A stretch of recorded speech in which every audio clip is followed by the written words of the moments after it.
Let me tell you about Rosa. At 15, her boyfriend dumped her, and then the COVID lockdowns hit. Dejected, she turned to the internet. And she was dragged down the rabbit hole of gender ideology and came out the other side with a buzz cut, saying she was now non-binary and demanding testosterone. Her parents were lost. This was not the girl that they had raised for the last 15 years. Where did this come from? Well, they took Rosa to the experts, and all the experts said their daughter was now their son, and they had to accept that. The only thing they could do now was to put her on testosterone, maybe even consider a double mastectomy. Their parents couldn't do that. Her parents no. So instead, they turned to my guest today, a very lone and brave psychiatrist who refuses to submit to the religion of gender ideology. By lovingly holding firm to the truth, she saved Rosa and so many like her from a life of pain and irreversible medical interventions. She's here today to tell us how to do it. She shows us the way that we can get out of this transgender craze that is crushing our children and the future. Please welcome to the podcast author and psychiatrist, Dr. Miriam Grossman. But first, before we get to the podcast, if you're like me and you wear glasses, I bet you love the adjustment process every time you have to get a new prescription, right? It's just, you just live with them for a while. You got a fresh eye exam, and then they put it in with the glasses, and there's only spots that you have to learn where to look. I want to tell you about Rodenstock glasses with biometric progressive lenses from Better Spectacles. Now, if that sounds like futuristic technology, it is. Rodenstock has been around forever in Europe, known all around the world as the best in eyeglasses. They are the first lens manufacturer now that uses the latest artificial intelligence technology to create biometric intelligent glasses. When you're wearing them, you will experience the full, it's like a letterbox, the full screen of peripheral vision, precise depth and perception, and the largest reading zone of any lenses on the market. Now, the optical store business model in the U.S. is mostly based on fashion frames, and the function part usually comes second. But with their Rodenstock glasses, Better Spectacles can give you both and put them both first. Most are set in titanium and won't break unless you run them over with a truck. It's biometric intelligent glasses with artificial intelligence from Rodenstock at Better Spectacles. Go now to betterspectacles.com/Beck and schedule your teleoptical appointment. Get your glasses for 61% off right now. betterspectacles.com/Beck.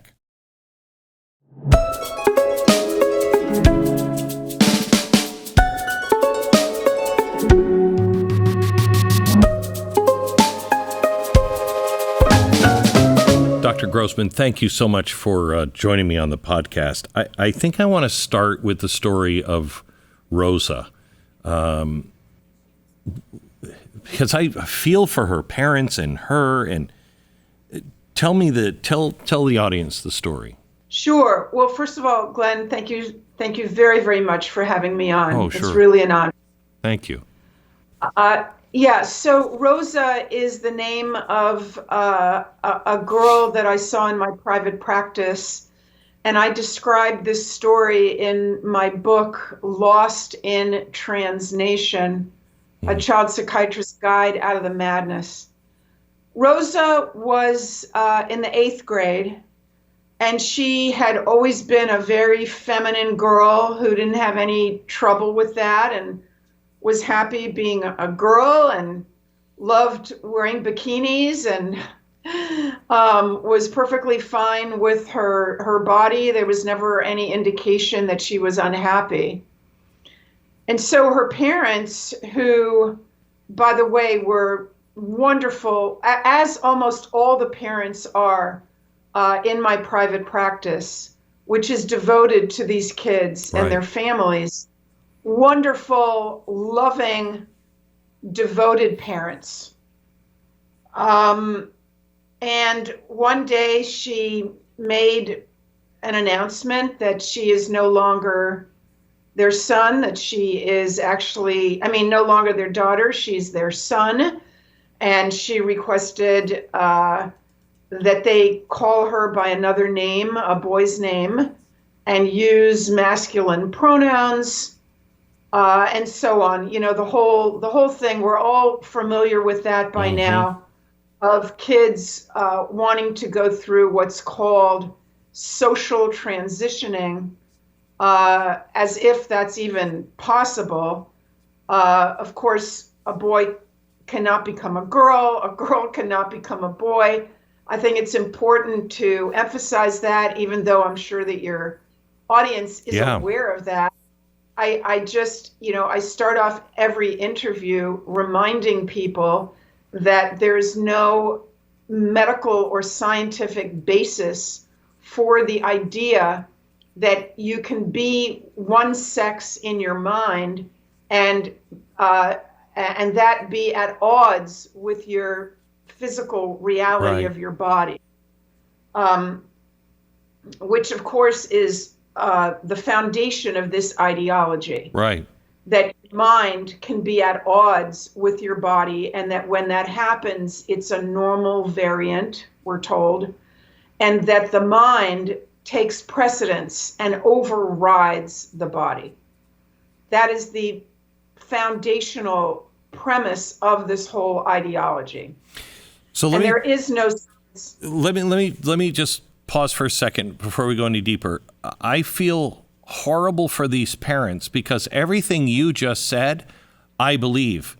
But you're one of the only doctors left on the hill of sanity. And if you were going through these things, the schools, the doctors, they're all regurgitating the same stuff, and parents don't know what to do. That's correct. So how did the parents feel about this, and what happened? Okay, so in this particular case with Rosa, the parents immediately, to their credit, realized that something else must be going on with her. A girl does not all of a sudden declare that she's a boy, and they had common sense, and they realized that they have to find a therapist like myself who is not going to automatically affirm the new identity, celebrate the new identity, and put the child in the driver's seat, which is, you're right, Glenn, it is what it's what many, many therapists do these days, and it is what almost all of our mainstream medical and mental health associations are telling us to do.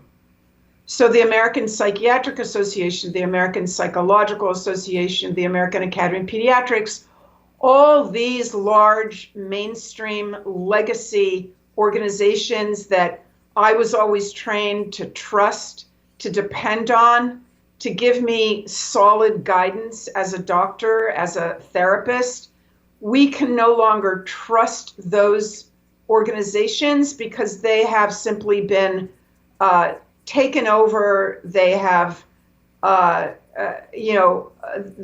drank the Kool-Aid, and the members of the organizations that do not agree with it are intimidated into silence. So how did you've been warning about this since about, I think, 2009, when nobody was paying attention. They just think this just came up, and you point out very clearly, no, this has been around for a while. The seeds have been planted. We're now at a place to where I think we're repeating the early eugenics programs here in America. And God forbid it goes further like it did in Europe. But we're at a place now where our doctors are not to be trusted at times because they are steering us with philosophy, or in this case, I think more of a theology. It's a faith that is denying reality and actual science. And that creates an extraordinarily dangerous situation for society. You're absolutely right. It is not at all a science. It is more like a religion. And kids are indoctrinated with this religion as if they are established facts. I mean, these things are stated with astonishing certainty, that just the idea that there's something such as changing your sex, or having one sex in your mind and one sex between your legs, which is what kids are told. The idea, this new vocabulary, transgender, cisgender, non-binary, these ideas are indoctrinated into our kids' minds. They are just flooded with this from every angle as they go through the day. And they're led to believe that these are undisputed facts. And nothing could be further from the truth. There is a debate that is raging right now. And in fact, Glenn, this is the first time in many years that I feel some degree of optimism about this thing being taken down. And the reason I feel optimistic is just in the past year, and especially in the past few months, I mean, the amount of evidence that we have that all of this is just a pile of what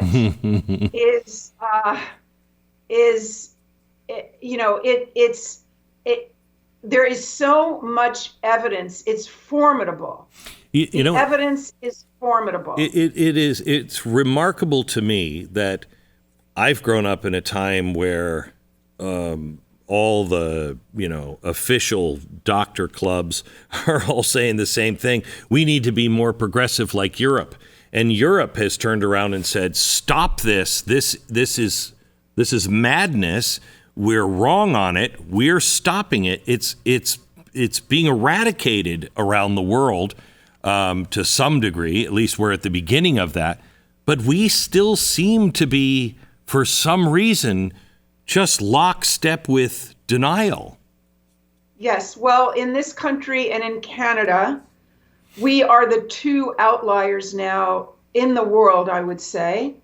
There are so many countries in Europe and Scandinavia, Britain, that have done a 180 after their medical authorities sat down and looked at the evidence very carefully over months and years, examined the evidence for and against the medicalization of these kids, meaning putting them on puberty blockers and then cross-sex hormones and sometimes surgery.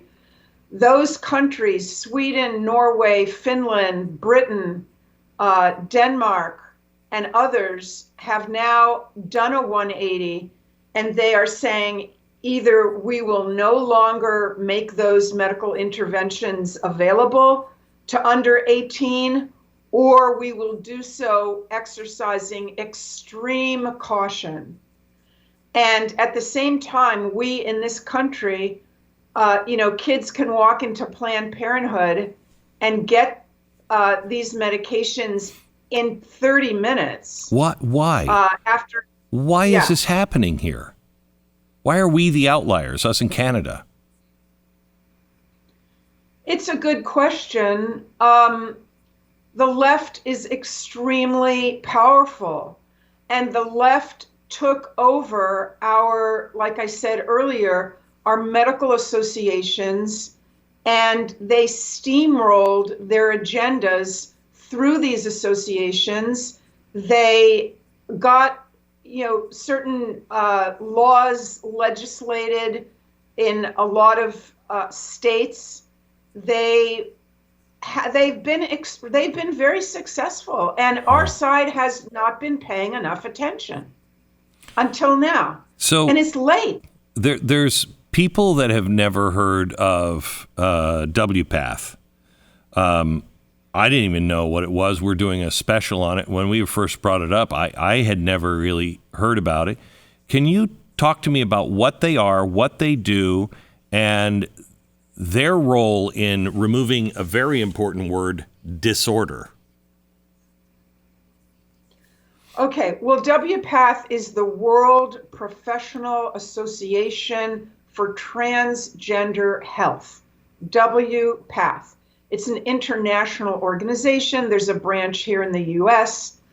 And essentially, it sounds like a very reputable professional medical organization. And it was at one time until about 25 years ago when ideology prevailed and took over. But until that time, you see, Glenn, we always knew in psychiatry that there were extremely rare individuals, one in many tens of thousands, if not hundreds of thousands of people, who for some reason have a sense of discomfort with their sex, being male or female. It can be a very intense discomfort. It can be devastating to live with. Mm-hmm. But again, extremely rare. And the psychiatric associations always considered this condition to be a disorder. And what happened was, I just have to say, you're kind of confusing WPATH with APA and the DSM. So it was, in terms of not considering it a disorder, officially, that was the American Psychiatric Association. And they changed their categorization of this condition about 10, 11 years ago. They changed it from falling into the category of a disorder into simply what they decided to call it, instead of a disorder, was gender dysphoria, which means unhappiness with being male or female. So they removed it from the category of being a disorder. And that was a landmark decision.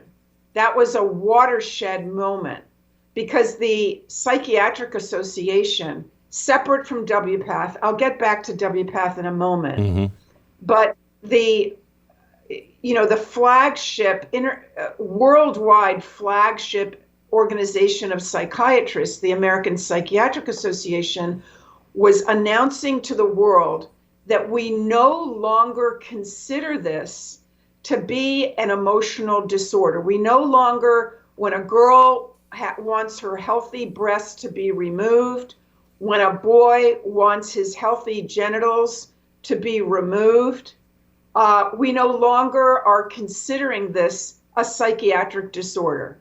Now, that was huge when that happened, as you can understand.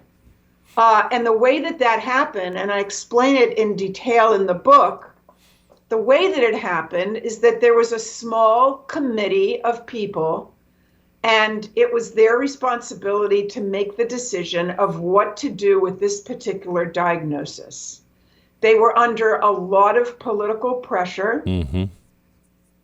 They also, I'll just say on their behalf, that they felt compassion for these people.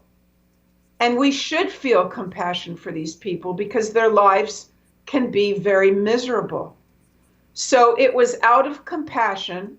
It was because of a result of political pressure, both within the APA and from without the APA. And there were individuals, Glenn, who argued that the entire diagnosis should just be removed. Just omit the diagnosis completely from the DSM, which is the catalog of psychiatric diagnoses that we use. But the reason why it was decided to keep the diagnosis of gender dysphoria is because if it was removed, there would be no code to use for insurance reimbursement for the treatments. Oh my gosh. Now, these people, obviously, many of them do need to, do choose to modify their bodies so that they will appear to be the opposite sex. They take puberty blockers. They then take cross-sex hormones, testosterone and estrogen and other hormones. And then many of them get surgeries, which are extremely expensive.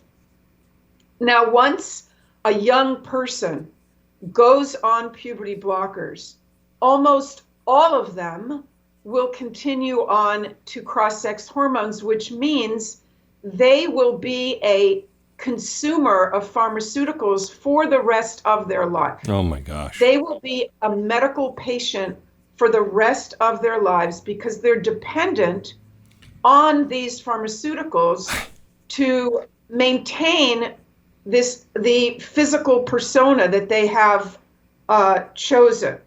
So you have to understand, you need to have a code in order to get reimbursed for all of these medical interventions. And that was one of the big reasons that psychiatry held on to the gender dysphoria and did not eliminate it completely. It is remarkable to me that the doctors, they have to have seen the results. Watching these kids go through, many of them really regret it.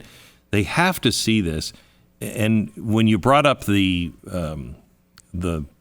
prescription drugs that they will have to take for the rest of their life, could it be that simple, that it's money, that it's big pharma that's really pushing this? No.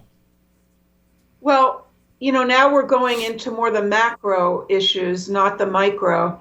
I'm a child psychiatrist, so I focus more on the families and the kids, and I think we should get back to Rosa in a minute. But there's no question that this is extremely lucrative. And at the same time, Glenn, that we're talking about the profits made by the pharmaceutical companies from the blockers and the cross-sex hormones, and of course the surgeons and all the surgeries, you have to also consider that we are creating a generation of young people who are sterile. Right. They cannot reproduce biologically. And even though many of them, as you can imagine, when they're 12 or 15 or even 20 years old, they might say, well, I don't care. I don't want to have kids. I'll adopt kids. It doesn't matter to me. You know what? When they hit 30 and 35, many of them seem to be realizing that they're missing out by not having a biological child, and some of them really do regret it.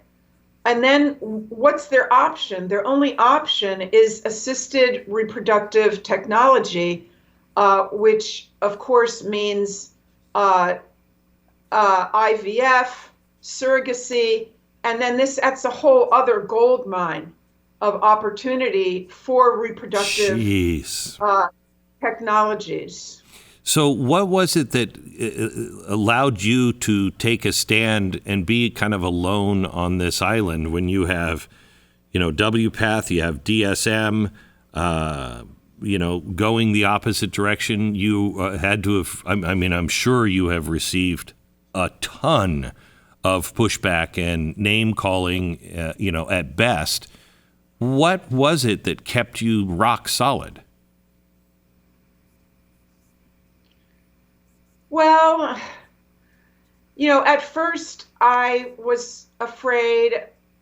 I was very hesitant. But when you see families that are suffering to the degree that I've seen, and you see young people, girls going through menopause when they're 15 years old, Jeez. Young men who have had their genitals removed,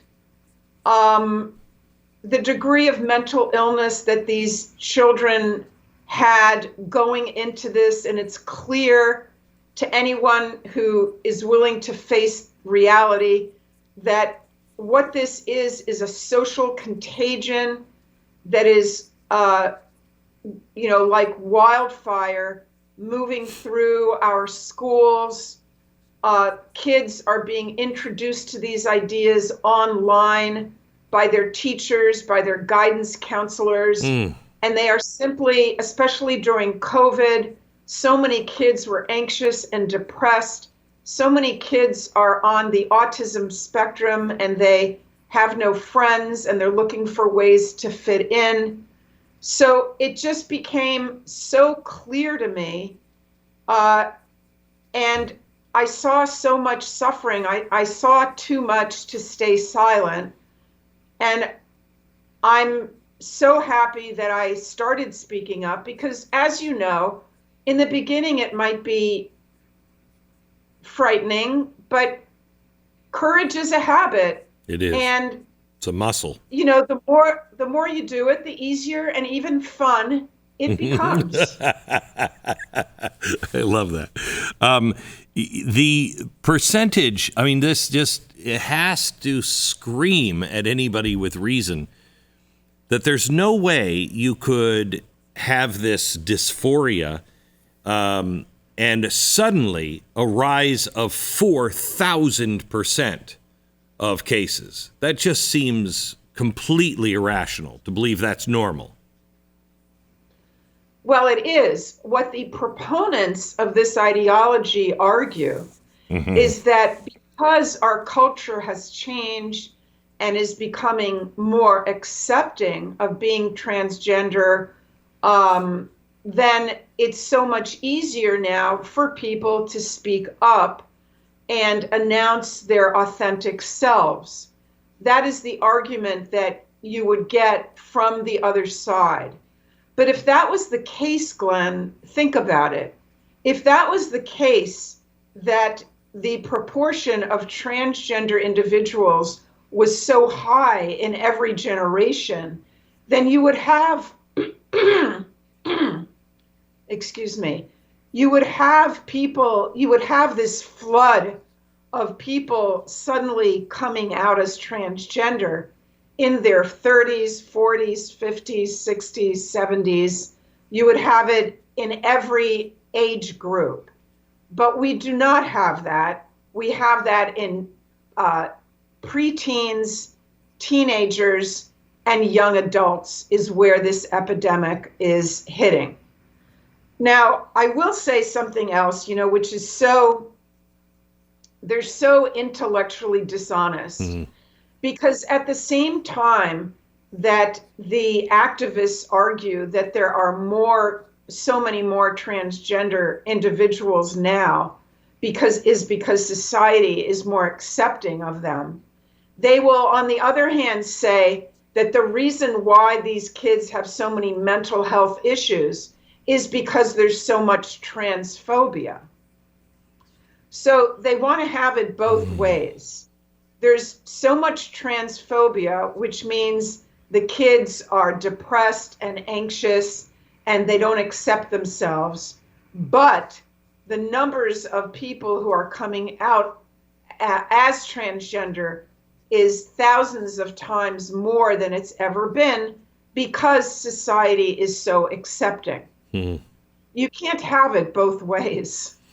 So let me go back to Rosa and how you treated, when the parents came to you, I would imagine they came to you like any parent and said, this can't be, it doesn't make sense.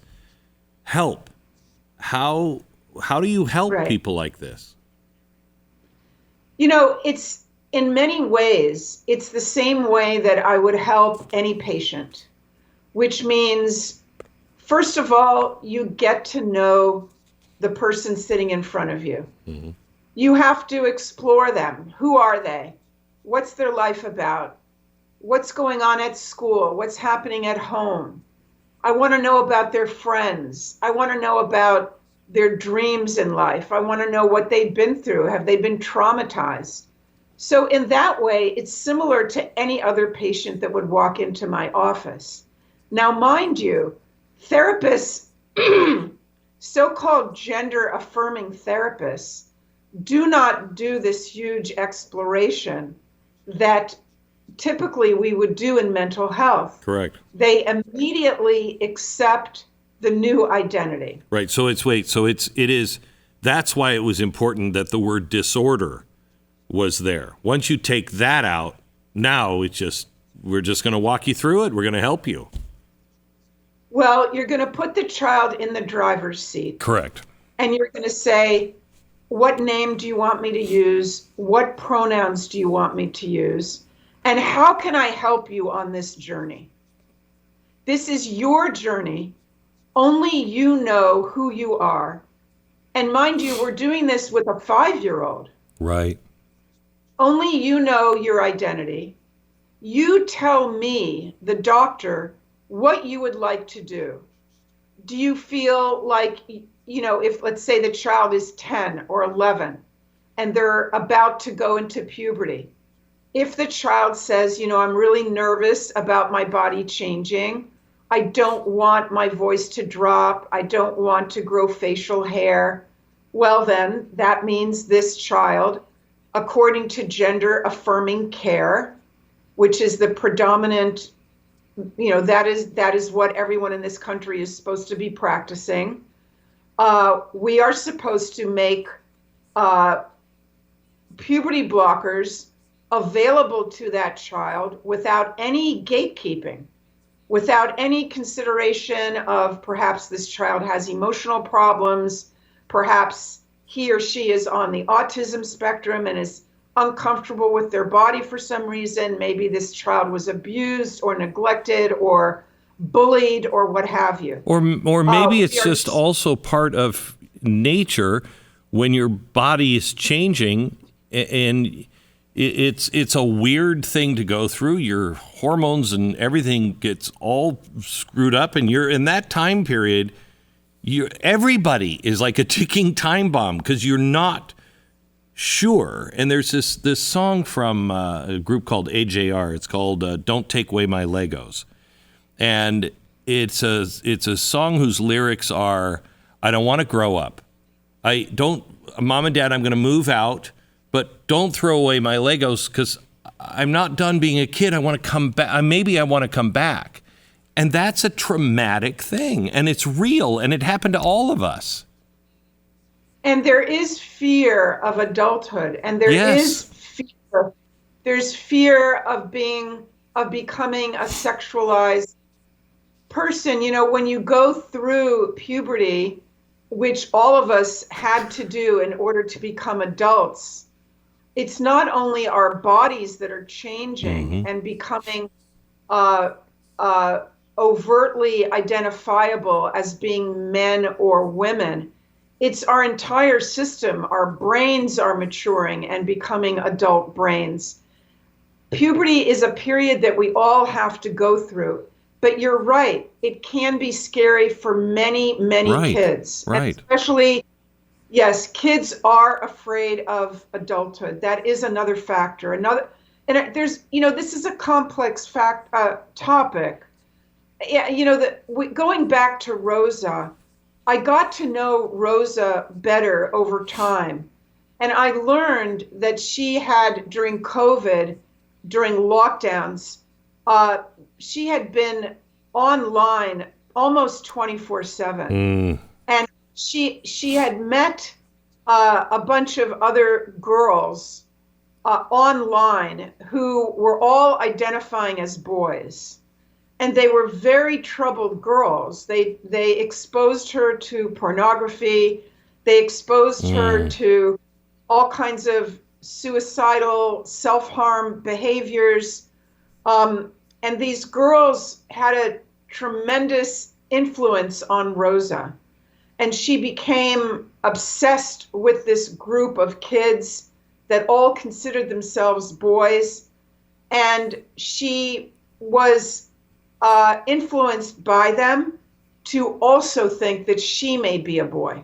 And that's where all of this came from. And when we discovered that, and her parents, of course, went into her social media.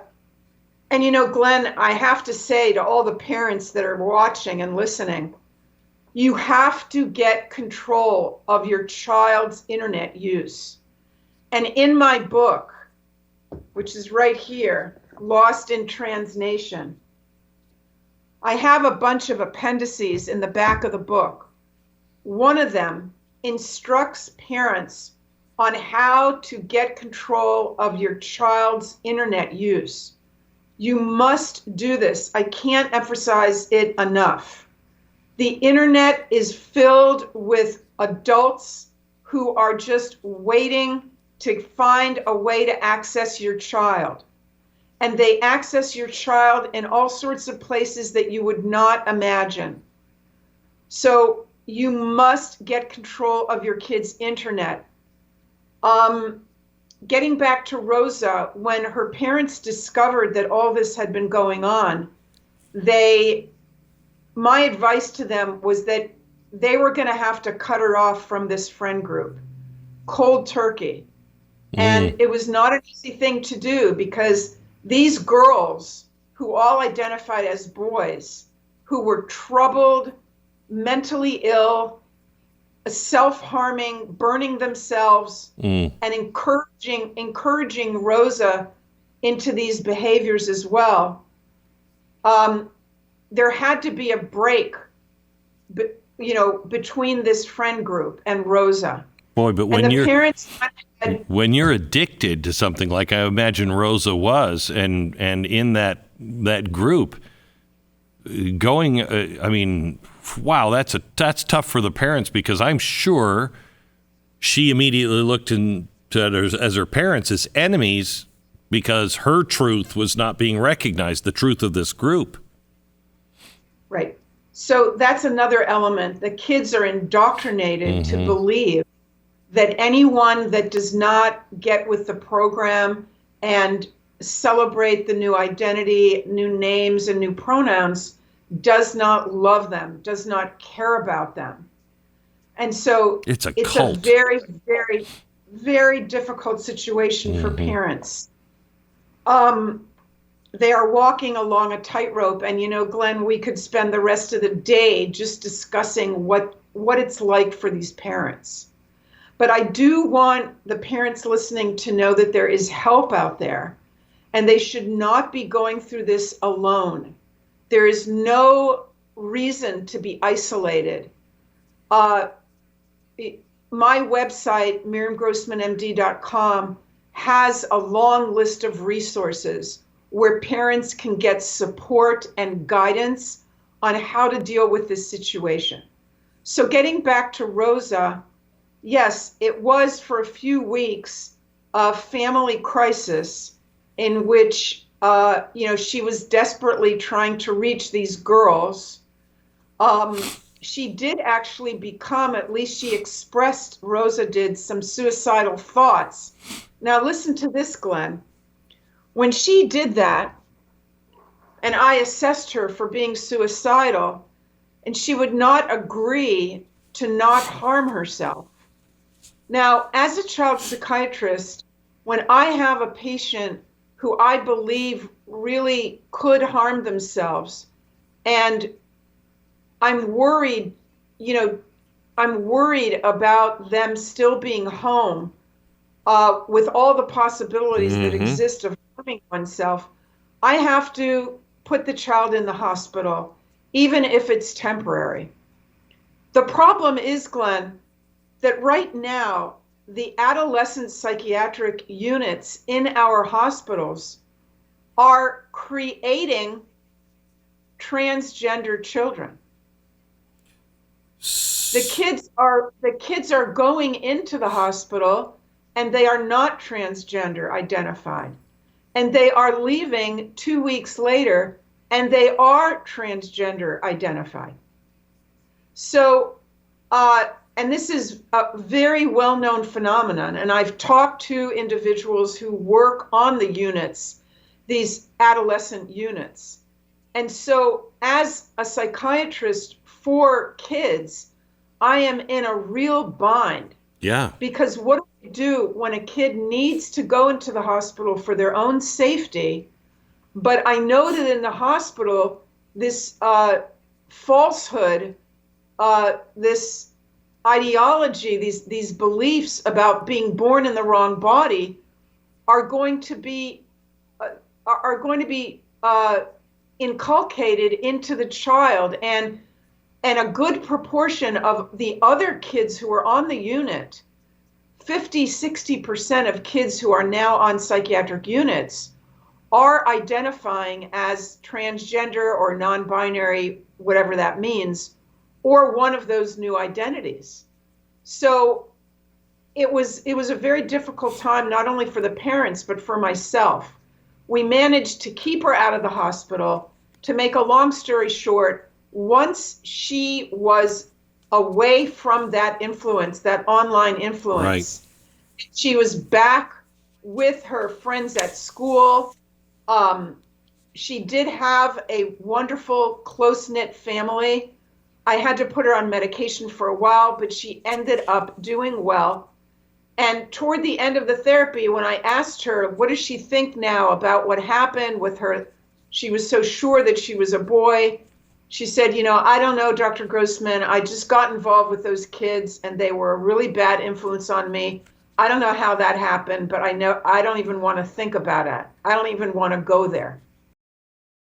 More with Dr. Grossman in just a second. She will be in the Galileo Club someday, I think, refusing to sit down because she knows the truth. If you live in pain, I used to live in horrible pain every single day. And if you've done it, I know how much it just sucks and it drains the color out of your world. I tried everything to get it to go away. I'm sure you did. Thankfully, my wife heard about Relief Factor, and that changed my world forever. I got my life back. So if you're dealing with what I was dealing with or anything like it, maybe today's the day you should give it a try. Don't be surprised if you find yourself feeling like a completely new person, like I have. Relief Factor is a daily supplement. It helps your body fight that pain. It's 100% drug-free, developed by doctors to help reduce or eliminate pain. Just try their three-week quick start. They're not dragging this out. They're not saying it works for everybody. 70% of the people who try the 3-week quick start go on to order more. 30% don't. They're open about that. Just try it. Try it for 3 weeks. If it doesn't work, stop taking it. But if you feel any difference, keep taking it. 800-4-RELIEF. 800-4-RELIEF or relieffactor.com. What is the percentage of kids that are going through this that see a doctor like you and escape this? Well, it's hard to know the answer to that. There are more and more therapists who are practicing what we call gender critical or gender exploratory therapy. There is a group called therapyfirst.org, and these are therapists who, like myself, are not going to put the child in the driver's seat. And we believe that when somebody chooses a new identity and clings to that new identity, there's a reason for it. Mm-hmm. And you must explore it. You must get to the bottom of why is a girl running from her femininity? Was she molested? Was she abused? Was she bullied at school? Why does she think that living as a boy will improve her life? These are the kind of questions, you don't ask these questions on day one. Right. You have to first get to know the child and get to know the family and build trust. But slowly, you can begin to gently kind of wonder, I wonder why you're attracted to the idea of being a boy. Let's talk about what that may be about. What are the possibilities? When did that first happen? When did you even hear about this idea? And then slowly the story comes out, and it's definitely possible to help many of the kids. I will say, though, that when they are extremely indoctrinated, it can be terribly uphill and even impossible. And it gets to the point where I have sometimes felt like this is no longer psychiatry. This is a cult. This is mind control. Mm-hmm. This child has been recruited into a cult, and my speaking to them, for an hour every week is just not going to do it, because after that hour they go out into the world, back to their friends, back to the internet, back to the teachers and the guidance counselor and everyone out there in the world, that's telling them that I'm the bad guy, Mm-hmm. and their parents are the bad guy. And sometimes it just, it just, I can't help them sometimes. That is tragic. It is. I think I said earlier, this is a cult, and it has all of the earmarks of a cult.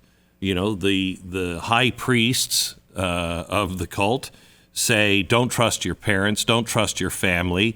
If they turn against you, they're part of the problem. Only listen to me.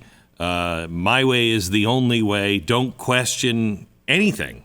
And Right. some people die in those cults because they can't come back out. Well, and some people are dying from this Right. particular cult and ideology. And if not, of course, every death is a terrible, terrible tragedy. But we also have shattered lives. We have people who, didn't go through a normal adolescence. They've lost years of their lives, years of important developmental milestones. And now they're in their 20s or 30s, and they're trying to make up for that, to say nothing of the physical disfigurement. So, this is, the body count is very high.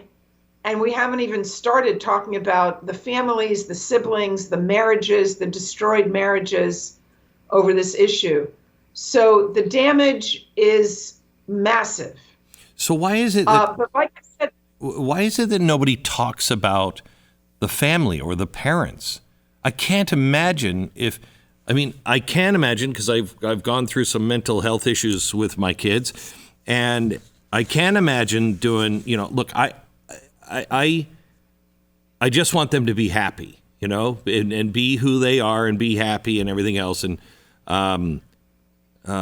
but you feel completely alone and isolated, and I wouldn't have known about you, and everything in our society is shouting that you are a monster if you do that. Why doesn't anyone talk about the parents who really just want to do the right thing by their child, but see this and go, this cannot be the right thing? Well, there's a few answers to that. First of all, we tend to always go back to the kids. And I noticed this early on, that when I was speaking to parents, and the parents were clearly traumatized, and the parents' mental health was declining, and they weren't sleeping, and they weren't eating, and they weren't functioning, and they were crying all day. And I tried to say to them, let's put the child to the side now. I just want to talk about you. I want to talk to both of you and your husband, what you're going through right now. And we would start for a few minutes, and it always went back to the kid. Mm-hmm.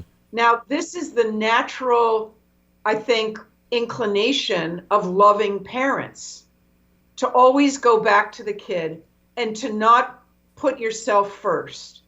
Like you said, you want your kid to be okay. When our kids are suffering, we suffer. It's very hard to see your child suffer the way that these kids do, and to understand that they are on a path toward harm. They are on an irreversible path toward medical interventions that they will have to live with the rest of their lives. If a girl goes on testosterone, her voice will begin to drop within 3 months. That is forever. She's going to have a lowered voice forever within 3 months. And some of these girls might be 13 or 14 years old when they go on testosterone. They are in no position whatsoever to give an informed consent. We don't let kids drink until they don't let kids drink until they're 21. We don't let them drive till they're 16. We don't let them have guns. My gosh, this is life-changing. So Glenn, you and I just did exactly what I was explaining. We went back to the kids.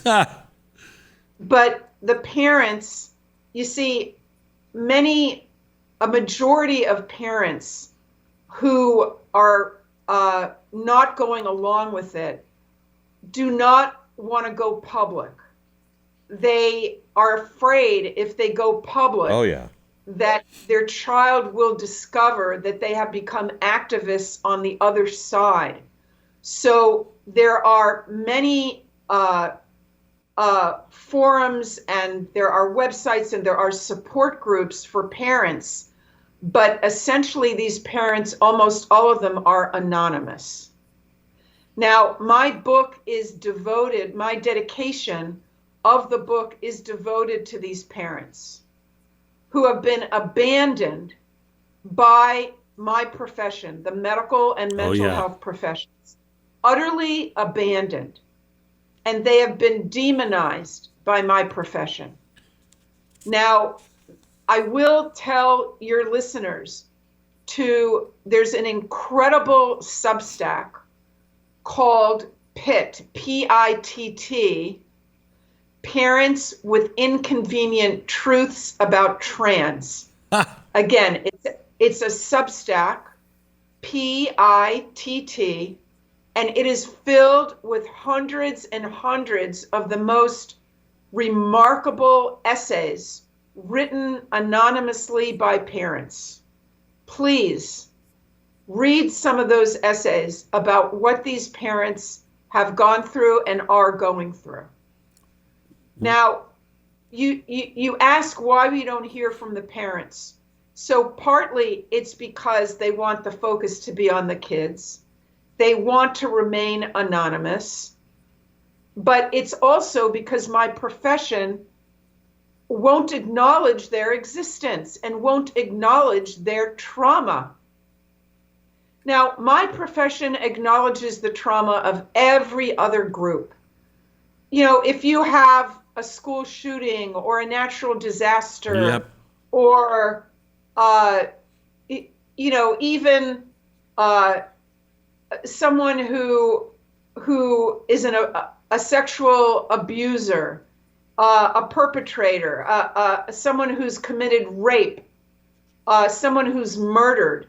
In my profession, I worked in a prison for years, so I know that we find ways of being able to sit down with these people and work with them and acknowledge that they have issues and that it's our responsibility to be there for them as well. Mm-hmm. Even if if they're a serial murderer, if they're a serial rapist, a serial child abuser, we sit down and we provide them with therapy, compassionate therapy. Correct. But when it comes to the parents who are refusing to affirm their kids and deny reality, those parents are not acknowledged as going through trauma and going through terrible suffering and PTSD. I cannot imagine if my little girl, who, was a ballerina, and she grows up, she's 16, she comes home from school, and suddenly she says, I'm a boy, and she's on hormones, and I'm starting to see her grow a beard. I don't know how I would live with that, because I know who she is, and I know the world we're living in, and it would just be devastating. It is exactly that. It is devastating. And sometimes, Glenn, you have one parent that can live with it with difficulty and the other who cannot. Well, And what do you do? Right. Well, so let's stop there for just a second and go to, I could not, and I've had a talk with my family on this, as we've talked about this generally, because my younger kids are like, Dad, out of respect, you should. And I said, they can call themselves whatever they want, but I will always address somebody as I would if I had to bring them to the hospital. I'm not going into a hospital ER room with somebody who claims they're a woman and say, this is a woman. She's a man. Science is science. And it's not healthy to engage in other people's disease. You can love them, but it's not healthy. Glenn, you're an alcoholic. No, I'm not. You are. But I love you, and when you start to get help, you'll realize for anybody in my life who would deny that I'm an alcoholic, I'm in recovery now for almost 30 years, but would deny that I'm an alcoholic and say, oh, you know what? You don't have a problem. You just keep drinking. Doesn't really love me. Doesn't love me. Well, Glenn, you can explain to your kids, and I want your audience to know as well, that when it comes to the new names and pronouns, what we call social transitioning, a report just came out of England about 2 weeks ago. It's a report by a very prominent pediatrician who was asked by the National Health Service of England to review all the data that exists on helping these kids. And she reported, it's called the CASS report, CASS. She reported not only is there no evidence that the medicalization, that the hormones and surgeries do not provide long-term benefit, there also is no evidence that the social transition does not provide long-term evidence. To the contrary, the social transitioning of these kids puts them on the path toward the medicalization, the experimental medicalization.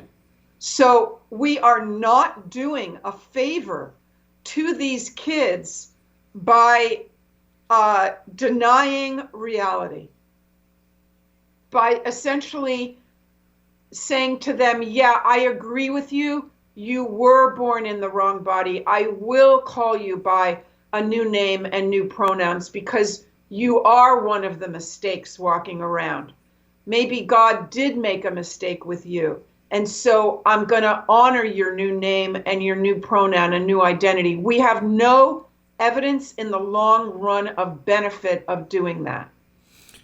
I will tell you that goes against the American nature. The American nature is, hey, you do what you want and what's right for you, and I'm not gonna judge you. And that becomes very, very dangerous when it's played out to these extremes. But we don't like to judge people. We don't like to worry ourselves about somebody else's business. And it's just, that's who we are. And it's being used against us. That good nature, hey, you're my neighbor and I can get along with you even though we disagree, that's been turned around against us. And so we're made to feel like monsters if we don't. I mean, I've heard Jenner, when Bruce Jenner came out and said, I had this life that I was miserable my whole life, I felt bad for him. I felt really bad. I don't want somebody to go through all of that. And to know that his whole life he felt like that is so tragic. Now, he's different because he doesn't, insist that everybody play along. He's more reasonable. But I don't want anybody to have those feelings, but we can't go down this road. Well, I'm glad you're bringing up Jenner because, you see, the group of kids that we are now faced with, all of us, in our offices and schools, the tsunami of kids identifying as something other than their physical reality is a completely different story than someone like Bruce or Caitlyn Jenner. Yes. It's a completely different situation.